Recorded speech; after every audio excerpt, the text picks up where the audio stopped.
Hi, my name is Liliana Paloma Rojas Saunero. I am a postdoc at the Epidemiology Department in the Fielding School of Public Health at UCLA. On behalf of my co-authors, I would like to introduce a teaser for our upcoming paper titled Towards a Clearer Causal Question Underlying the Association Between Cancer and Dementia. This work was done while I was a PhD at Erasmus MC and will be published in Epidemiology in the upcoming issue in March 2024. So several observational studies have found an inverse association between cancer and subsequent dementia risk. Multiple biological mechanisms have been proposed, although researchers have also been concerned about measurement error, unmeasured confounding, and selection bias. However, we cannot understand how bias operates if we don't start with an explicit causal question. We can tell from previous literature that the community is interested in learning about the effects of a protein named PIN1.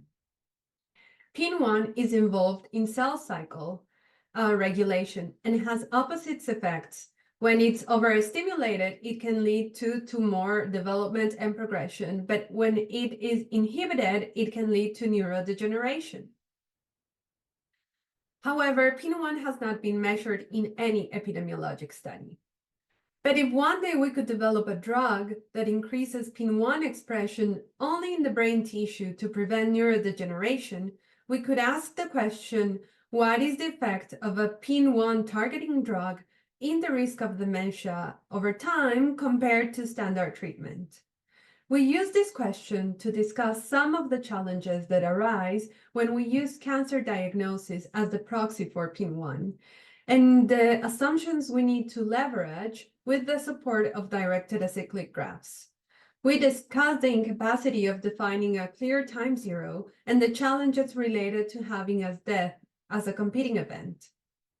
We use the longitudinal data of the Rotterdam study to illustrate how these challenges translate into analytic decisions, and our results show how estimates can range substantially at both sides of the null. To summarize, being explicit about the underlying mechanism of interest is key to maximize what we can learn from data that has been already collected, even if the true exposure of interest has not been measured yet. It will also help us define, detect, and prevent potential sources of bias and lead to better conclusions. And last, this study is only one example of how we can disentangle possible mechanisms more transparently to understand how one disease affects another disease. Thanks for listening. I hope you enjoyed the lecture of this paper and look forward to hearing back from you soon.